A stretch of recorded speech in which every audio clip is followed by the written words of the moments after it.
우리는 살아가면서 이런 말을 자주 합니다. 예전 같지 않다. 부모님을 향한 나의 사랑이 예전 같지 않다. 아내를 향한 나의 사랑이 예전 같지 않다. 처음에는 분명히 우리는 달랐습니다. 부모님의 작은 말 한마디에도 우리의 마음은 움직였고 부모님과 함께 있다라는 사실 자체만으로도 감사했습니다. 그런데 어느 순간부터 특별히 싸운 것도 아닙니다. 관계가 끊어진 것도 아닙니다. 그런데 이상한 마음, 예전 같지 않은 마음이 우리 안에 들기 시작합니다. 부모님을 향한 감정이 줄어들고 부모님을 향한 애정 표현이 줄어드는 우리 자신을 발견하기 때문입니다. 그래서 나만 이상한가 싶어 주변 사람들에게 물어보면 아니야, 시간이 지나면 원래 다 그런 거야, 다 그런 거야 라고 말합니다. 여러분, 정말 그런 걸까요? 사랑은 변하는 걸까요? 아니면 우리의 사랑이 식어버린 걸까요? 그것도 아니면 호르몬의 변화로 갱년기 증상 때문에 그럴까요? 여러분, 사랑이 완전히 사라진 것이 아닙니다. 익숙함과 바쁨 속에서 내가 부모님을 향한 그 사랑이 우리의 우선순위에서 밀려났기 때문입니다. 부모님을 향한 사랑, 형제 자매를 향한 그 사랑이 내 삶의 우선순위에서 밀려났기 때문입니다. 신앙도 마찬가지입니다. 처음 예수님을 만났을 때 우리는 달랐습니다. 예배가 기다려졌고 찬양만 들어도 가슴이 뛰었습니다. 말씀 한 구절에 눈물이 흘러내렸고 기도하는 시간이 은혜 자체의 시간이었습니다. 그런데 어떻습니까? 우리는 예배는 드리지만 감격은 느끼지 못하고 있습니다. 기도는 하고 있지만 주님과는 거리가 먼 생활을 하고 있습니다. 신앙의 모양은 있는데 처음의 뜨거움은 식어버린 상태로 우리는 종교 행위를 일삼을 때가 참 많습니다. 바로 그런 교회를 향해 오늘 주님은 우리에게 말씀하십니다. 그러나 너를 책망할 것이 있나니 너의 처음 사랑을 버렸느니라. 여러분, 이 교회는 에베소 교회입니다. 에베소 교회는 문제가 많은 교회가 아니었습니다. 건강한 교회였고 복음을 열방 가운데 전하는 교회였습니다. 오히려 충성하는 교회였고 신실한 교회였습니다. 그럼에도 불구하고 하나님은 너희가 처음 사랑을 버렸다라고 말씀하고 있습니다. 그런데 에베소 교회가 얼마나 열심히 하나님의 말씀 앞에 섰는지를 2절은 우리에게 가르쳐주고 있습니다. 2절의 말씀 우리 합독하시겠습니다. 내가 내 행위와 수고와 내 인내를 알고 또한 악한 자들을 용납하지 아니한 것과 자칭 사도라 하되 아닌 자들을 시험하여 그의 거짓된 것을 내가 드러낸 것과. 여러분, 2절의 말씀 가운데 나타난 에베소 교회는 열심 있는 교회였다라는 것이죠. 수고도 많았고 믿음을 지키기 위하여 애쓰는 교회였음을 말씀하고 있습니다. 또 후반부에 보면 자칭 사도라 하되 아닌 자들을 시험하여 그의 거짓된 것을 드러낸 것과, 그 당시 에베소 교회를 위협하고 있는 영지주의자들을 향한 말씀입니다. 영지주의, 영적인 것은 아주 좋은 것이고 육체적인 것은 아주 하찮은 것이다. 그래서 우리는 영적인 것에만 충실하면 된다. 육체의 몸 그냥 아무렇게 막 살아도 된다라는 이 영지주의가 에베소 교회를 흔들었습니다. 그것이 잘못되었음을 가르치는 교회가 에베소 교회였다라는 것입니다. 영적으로 깨어있는 교회가 에베소 교회였습니다. 어두운 시절 복음의 빛을 비추기 위하여 영적인 페달을 힘차게 굴렀던 교회가 바로 에베소 교회였음을 성경은 말씀하고 있는 것입니다. 그럼에도 불구하고 주님은 에베소 교회를 향하여 책망하고 계십니다. 처음 사랑을 버렸다. 겉으로는 열심히 신앙생활하고 있지만 하나님을 향한 그 사랑이 식었다라는 것입니다. 우리 식대로 표현하면 주일 성수 잘하고 11조 생활 잘하고 교회의 직분과 사명 앞에 충실했는데도 불구하고 주님은 책망하고 계십니다. 나를 향한 사랑이 식었다라고 말씀하고 있다라는 것입니다. 신학적으로도 건강하고 사역적으로도 열심이었던 교회가 에베소 교회였습니다. 그런데 문제는 그 주님을 향한 사랑이 식었다라는 것을 지적하고 있다라는 것입니다. 여러분, 교회가 은혜 가득한 교회가 있고요, 정말로 은혜를 잘 못 받는 교회가 있다고 말합니다. 은혜를 가장 충만하게 받는 교회는 어떤 교회일까요? 탁월한 설교자가 있는 교회일까요? 어떤 음향 시스템이나 여러 가지 것들이 잘 갖춰져 있는 교회일까요? 저는 은혜 가득한 교회의 특징을 이렇게 생각합니다. 영적인 소프트웨어와 영적인 하드웨어가 균형 잡힌 교회가 바로 은혜 가득한 교회라고 생각합니다. 영적인 소프트웨어는 뭘까요? 성령의 기름 부으심은 은혜, 주님의 사랑입니다. 소프트웨어, CPU죠. 중앙장치입니다. 하드웨어는 저는 골격이라고 표현하고 싶습니다. 하드웨어, 프로그램, 시스템, 어떤 운영체계, 이러한 하드웨어와 소프트웨어가 잘 균형 잡힌 교회가 은혜가 가득한 교회이고, 우리는 그 교회에서 예수 그리스도를 깊이 만날 수 있습니다. 그런데 에베소 교회는 하드웨어, 외형적인 잘 모양은 갖춰졌지만 소프트웨어, 주님을 향한 사랑, 성령의 기름 부으심, 하나님을 향한 갈급한 심령에 있어서는 미흡했다, 식어 있었다라는 것을 말씀하고 있는 것이죠. 왜 그렇다면 에베소 교회는 그렇게 될 수밖에 없었을까요? 에베소는 당시 아시아 최대의 중심 도시였습니다. 관문 도시였죠. 에베소를 통하여야 아시아에 들어갈 수 있었고, 에베소를 중점으로 아시아가 운영되고 있었습니다. 에베소는 상업과 문화가 번성했던 도시였고, 동시에 우상 숭배와 타락한 문화가 가득한 가득한 도시였습니다. 왜냐하면 돈이 모이고 사람이 모이다 보니 타락한 문화가 자연적으로 발생할 수밖에 없었던 것이죠. 또 에베소는 풍요와 다산을 상징하는 아데미 신전이 있었습니다. 이 아데미 신전이 강력하게 그들의 정치적, 영적, 정신적인 모든 것들을 쥐고 있었습니다. 그들은 음란한 행위를 종교라는 이름으로 행하였습니다. 그런 타락한 세상 한복판에서 에베소 교회는 복음을 위하여 치열하게 싸웠던 교회였습니다. 거짓된 가르침을 분별하는 교회였고, 세상과 타협하지 않기 위하여 늘 영적인 긴장을 놓지 않은 교회가 에베소 교회였습니다. 또한 성경은 이렇게 말합니다. 3절에 보면 또 내가 참고 내 이름을 위하여 견디고 게으르지 아니한 것을 아노라 라고 말하고 있습니다. 여러분, 이것은 무엇을 뜻하는 것일까요? 로마의 핍박 속에서도 믿음을 지켜낸 교회가 에베소 교회라는 것입니다. 여러분, 지금까지 사도 바울은 한 3개월 단위로 계속해서 교회를 세우고 또 다른 지역으로 이동하며 복음을 전파하며 나아갔습니다. 3개월 기도 모임을 결성하고 믿음의 사람들을 갖추고 복음을 전해서 교회를 세웠습니다. 그리고 3개월 이후에 또 다른 지역으로 가면서 계속해서 확장을 해 나갔죠. 근데 유일하게 에베소 지역은 2년이라는 세월 동안 두란노 서원에서 말씀 강해를 했던 곳이 바로 에베소 교회입니다. 2년 동안 말씀 강해를 했습니다. 그리고 아볼로와 디모데로 이어지는 강력한 말씀 강해자들이 제자 양육을 시켰던 교회가 에베소 교회입니다. 왜? 다른 교회보다 더욱더 강력한 말씀, 그 은혜가 깊이 뿌리 박힌 교회가 에베소 교회였을까요? 환경이 척박했기 때문입니다. 아주 도시가 어두움 가운데 있는 도시였기 때문에 맞불로 이 시대를 압도하려면 하나님의 말씀이 깊이 뿌리 박혀 있어야 했기 때문에 사도 바울과 아볼로와 디모데는 하나님의 말씀을 그들에게 강론하며 말씀 속에서 그들의 신앙을 키웠던 것입니다.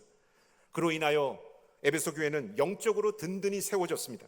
소아시아 전역에 복음을 전하며 사역자를 보내는 영적인 중심 교회로서의 역할을 감당했음을 고대 근동 교회사는 우리에게 가르쳐주고 있습니다. 영적인 모판의 역할을 한 거죠. 많은 사람들을 말씀으로 훈련시키고 잘 다져서 열방으로, 소아시아 전역으로 하나님의 말씀 사역자들을 보냈던 것입니다. 놀라운 부흥이 일어났습니다. 그런데 문제는 그 열심 가운데 있었다라는 사실을 우리가 주목해야 합니다. 그 열심 가운데 문제가 있었던 것입니다. 믿음을 지키기 위한 싸움이 계속되면서 그들은 어느 순간 신앙, 믿음은 사랑보다 의무가 되어버렸습니다. 치열한 영적인 전쟁터였기 때문에 그들은 의무를 이행함으로 그 영적인 전쟁에서 승리할 수 있었던 것이죠. 주님과의 관계보다는 사역과 책임이 앞서기 시작했습니다. 진리를 지키는 일에는 열심을 냈지만 주님을 사랑하는 일에는 그들이 소홀했음을 우리는 다시 한번 이 말씀을 통하여 깨닫게 되는 것입니다. 사역에는 진심이었고 예배에는 무심이었다라는 사실을 다시 한번 깨닫게 됩니다. 사역도 진심이어야 하고 예배는 전심이어야 하는데, 사역은 열심히 했지만 신앙의 겉모양은 그럴듯하게 잘 갖추었지만 하나님을 향한 뜨거운 사랑의 예배는 무심했음을 주님은 이렇게 표현하고 계십니다. 너희가 처음 사랑을 버렸다. 여러분, 사도 바울은요, 골로새 교회와 에베소 교회를 옥중서신에서 내가 너희를 생각할 때마다 기쁨이 넘친다, 내가 너희를 생각할 때마다 기쁨이 넘친다, 어려운 세상 속에서 너희들은 잘 교회를 세워나가고 있다라는 사실을 축복했습니다. 그런데 요한계시록에서 요한 사도를 통하여 주님은 내가 너희들에게 실망했다, 너희의 첫사랑을 버렸다라고 책망하고 있습니다. 그 기간이 한 25년 됩니다. 옥중서신에서 사도 바울이 에베소 교회를 축복했던 때와 요한계시록을 통하여 사도 요한이 에베소 교회를 책망했던 그 시기가 25년에서 30년 세월 됩니다. 그 기간 동안 어떤 일이 있었을까요? 그 기간 동안 그들은 하나님 앞에 온전한 모습으로 나아가지 않았던 것입니다. 그래서 너희의 처음 사랑을 버렸느니라 라고 말씀하고 있습니다.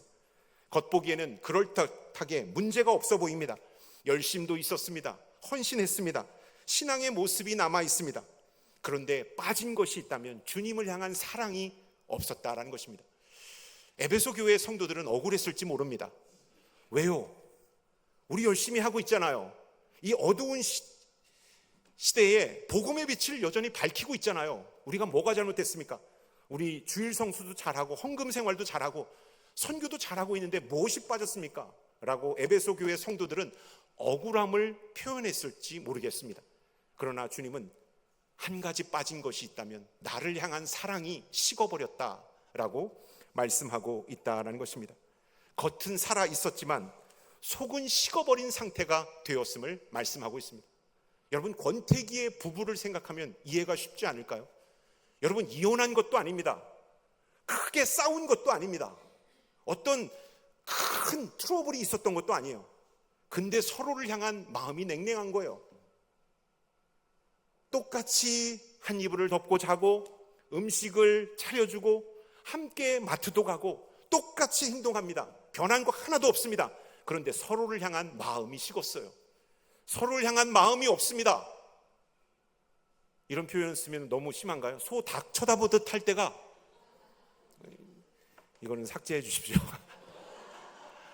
있다라는 거예요. 권태기의 마음, 사랑이 식어버렸기 때문입니다. 여러분, 이 권태기에 들어선 이 감정이 바로 주님께서 느끼는 감정입니다. 너희가 그럴듯하게 나를 예배하고 나에게 다가오지만 그 마음은 내게서 멀다, 그 마음은 진심이 아니다라는 걸 내가 느낀다라고 책망하고 있다라는 것입니다. 여러분, 찬양은 있지만 감격이 없다면, 기도는 열심히 하지만 간절함이 없다면, 냉랭하고 건조한 예배가 계속 드려지고 있다면, 형식은 남아있지만 생명력은 사라진 지 오래가 되었다면 우리가 에베소 교회처럼 신앙생활하고 있다라는 증거라는 것입니다. 주님이 찾으시는 예배는 그런 예배가 아닙니다. 주님을 향한 사랑이 뜨거운 예배입니다. 우리 교회는 112년의 역사와 전통을 자랑하는 교회입니다. 시대마다 소명을 받았고 그 소명을 향하여 주님의 부르심 앞에 순종했던 교회입니다. 하나님의 크게 칭찬을 받은 교회임에는 틀림이 없습니다. 그러나 우리가 역사와 전통을 자랑하고 112년이라는 숫자에 매몰되는 순간 우리는 식어버린 주님의 교회가 될 수 있다는 것입니다.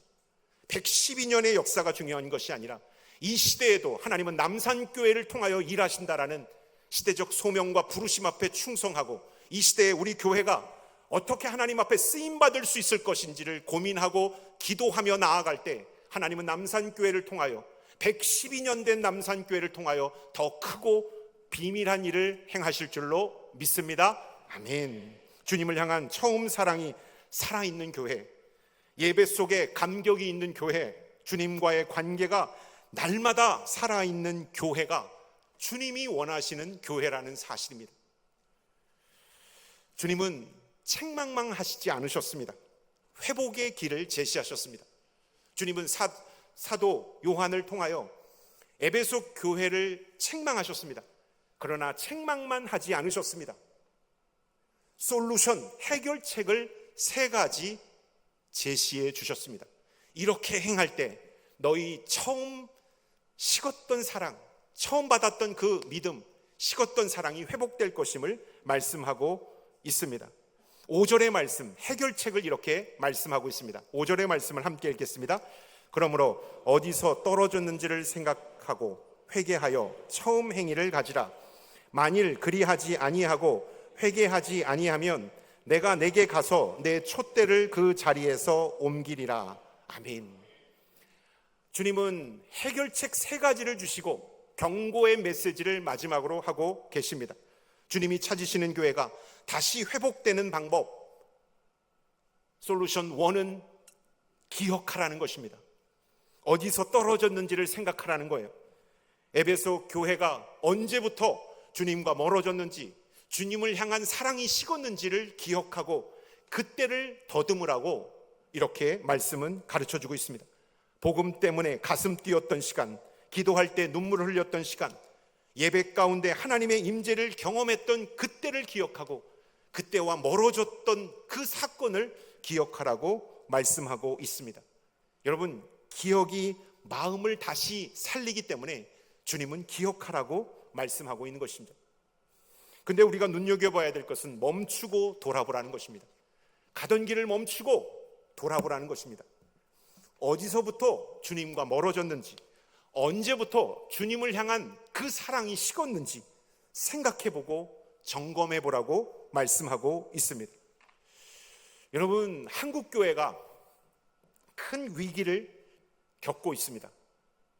부흥의 강력한 은혜를 받았던 한국교회가 어느 순간부터 점점 더 힘을 잃고 있습니다. 우리가 다시 한국교회의 부흥과 기름 부으심을 사모하려면 기억해야 합니다.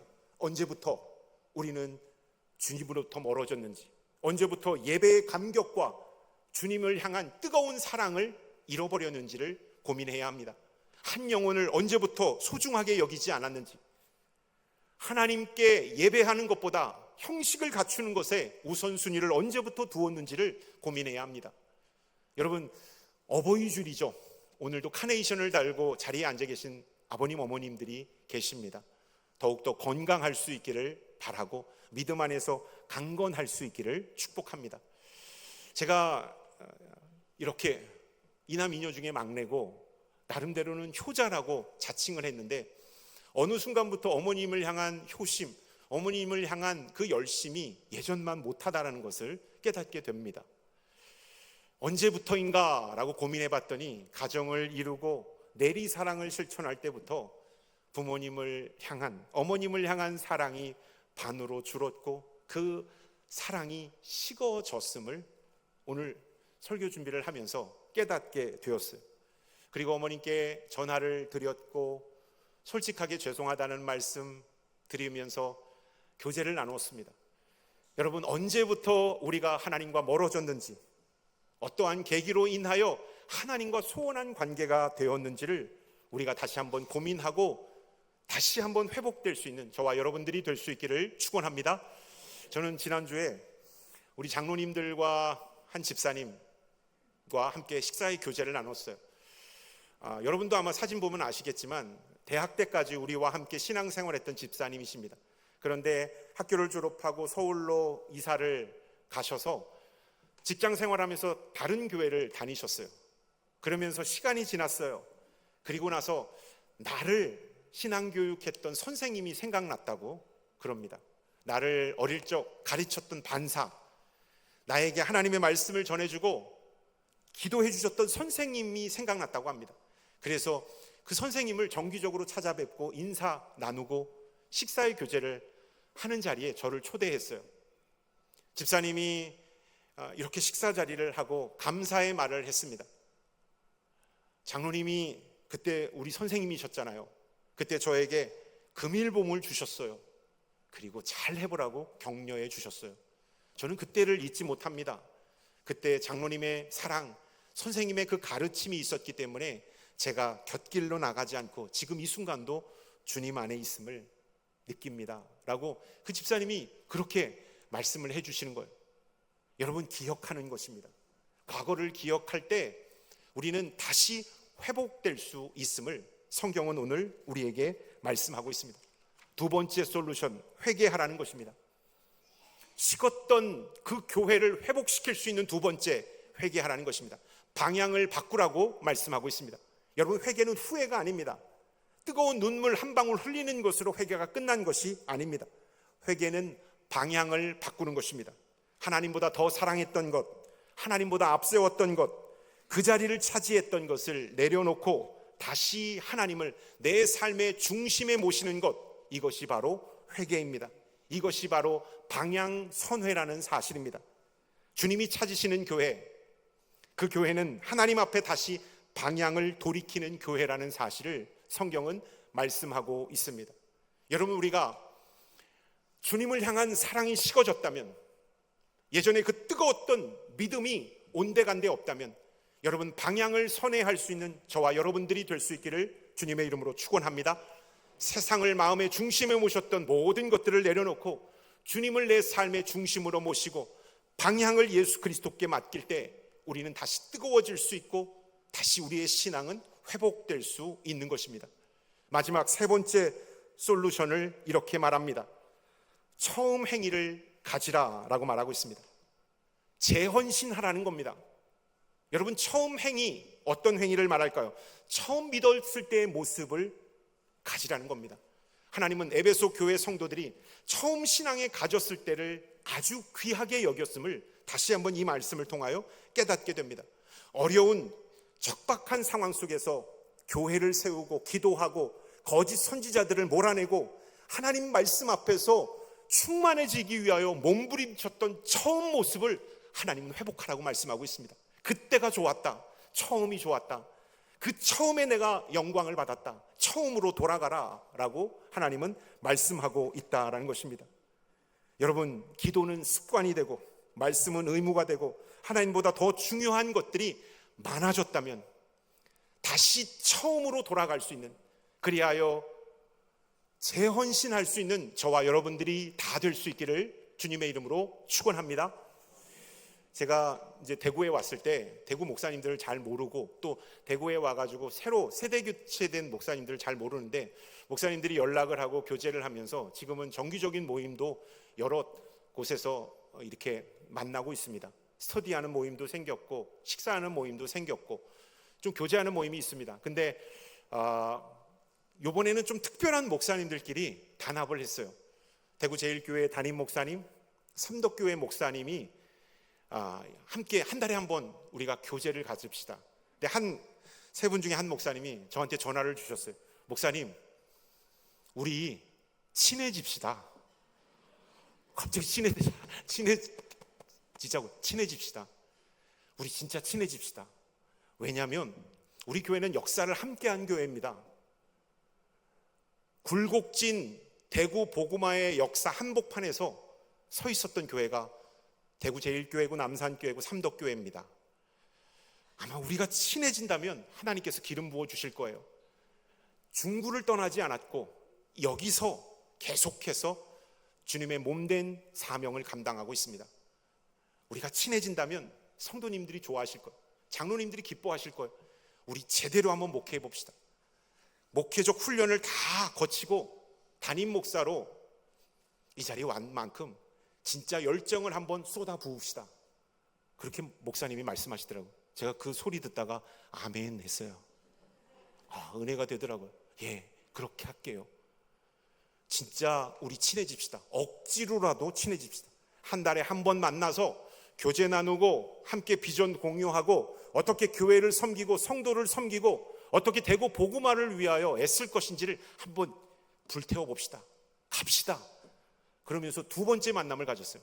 가장 형님이신 대구제일교회 담임 목사님이 식사를 사주셨는데 이렇게 사진을 찍었는데 이제 5월 달에는 스승의 주일이기 때문에 김태범 목사님을 찾아갈 예정입니다. 목사님 좋아하시는 보리밥 같이 식사 대접하고 함께 교제 나누고 대구의 역사 그리고 세계 교회가 어떻게 하나님의 사명을 감당해 왔는지를 듣고 우리가 그 사명의 자리에 다시 서기로 결단하는 시간을 가지려고 합니다. 근데 아무리 생각해도 우리 대구 남산교회 목사님이 제일 잘생기지 않았나요?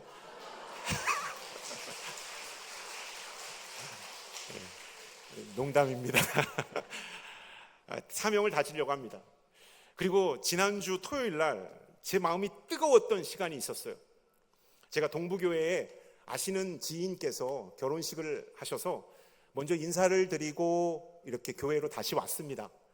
그리고 차에서 내리려고 하는데 한 권사님이 제 눈앞에 들어왔어요.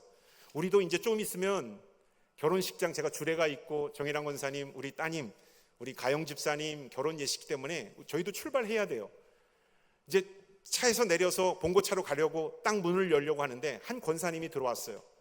정장을 곱게 차려입으셨습니다. 화장도 뽀얗게 했어요. 근데 손에는 걸레가 큰 게 들려져 있었어요. 그 경사진 오르막길 손잡이를 걸레로 계속 닦고 계신 거예요. 쭉 닦으면서 내려오는 거예요.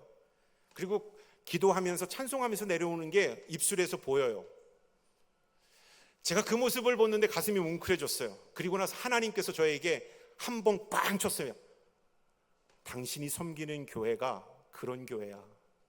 자네 잘해야 돼. 당신 진짜 잘해야 돼. 당신 진짜 똑바로 정신 차리고 목회해야 돼. 이 메시지가 하나님께서 저에게 주시는 메시지였습니다. 정신이 번쩍 났고 재혼신하겠다라는 결단이 그 짧은 시간에 이루어졌습니다. 여러분, 예전 처음 받았던 그 성령, 처음 열심을 냈던 그 열심, 그 주님을 향한 뜨거운 사랑이 우리 안에 다시 회복될 수 있기를 주님의 이름으로 축원합니다. 아멘. 주님이 찾으시는 교회는 사랑을 기억하는 교회입니다. 처음 사랑을 기억하는 교회, 다시 돌이키는 교회, 다시 시작하는 교회임을 성경은 오늘 우리에게 말씀하고 있습니다. 그렇지 아니하면 하나님께서는 분명한 경고를 주셨습니다. 그리하지 아니하면 내 촛대를 옮기리라. 여러분, 촛대는 주님의 교회입니다. 교회를 옮기겠다. 여기 있던 교회를 달서구 쪽에다가 옮기겠다는 말이 아닙니다. 성서 쪽에다가 교회를 옮기겠다는 말이 아니에요. 교회를 옮기리라. 하나님의 임재를 걷어가겠다. 하나님의 역사가 사라지게 하겠다라는 것을 말씀하고 있는 것입니다. 여러분, 촛대가 옮겨지면 교회는 번지르하게 있지만 그 안에 하나님이 계시지 않는 것입니다. 어떻게 됩니까? 유럽의 교회를 보면 우리가 느끼지 않습니까? 종교개혁을 일으켰던 교회, 다시 신앙으로 회복되자라고 외쳤던 교회가 지금은 공연장이 되었고 박물관이 되었고 관광지로 전락하고 있습니다. 19세기에 미국에 성령의 기름 부으심이 임했습니다. 성령의 놀라운 역사가 미국 전역을 강타했습니다. 그때 유명했던 교회 지금 텅텅 비어 있습니다. 시대에 하나님의 소명을 받았지만 시간이 흐른 뒤에 그 소명이 사라진 교회를 우리는 두 눈으로 목도하고 있는 것입니다. 왜냐하면 촛대가 옮겨졌기 때문입니다. 여러분, 이 얘기는 남의 얘기가 아닙니다. 우리 한국교회에도 임할 수 있는 얘기입니다. 급속도로 부흥했던 한국교회가 급속도로 쇠락할 수 있다라는 이 말씀을 우리는 꼭 명심해야 합니다. 눈에 띄게 한국교회의 교인 수가 줄어들고 있습니다. 물론 외부적인 요인도 있죠. 학령 인구가 적고 저출산이고 여러 가지 상황이 있습니다. 그런 모든 것들을 차지해 두고라도 여러분, 한국교회가 처음 사랑을 잃어버린 후부터 계속해서 약해지고 있다라는 것입니다. 제도와 규정과 헌법이 교회를 이끌어 나아간다면 대한민국 교회는, 한국교회는 비전이 없습니다. 성령의 기름 부으심, 은혜, 역사, 말씀, 하나님을 향한 뜨거운 사랑이 우리 교회 안에 충만할 때 한국교회는 다시 비상할 수 있고 다시 시대적 소명을 감당할 수 있는 것입니다. 교회가 가장 위험할 때는 핍박받을 때가 아닙니다. 하나님 없이도 잘 돌아갈 때입니다. 하나님이 없어도 시스템으로 돌리고 운영으로 돌리고 목회 계획으로 돌리는 것, 잘 돌아가는 교회는 가장 심각하고 위험한 교회가 될 수 있습니다. 하나님은 오늘 우리에게 말씀하십니다. 돌아오라, 처음을 회복하라, 사랑을 회복하라고 말씀하고 계십니다. 촛대가 옮겨지기 전에, 예배의 감격이 완전히 사라지기 전에, 하나님의 임재가 떠나기 전에 다시 주님께 돌아오라고 말씀하고 있습니다.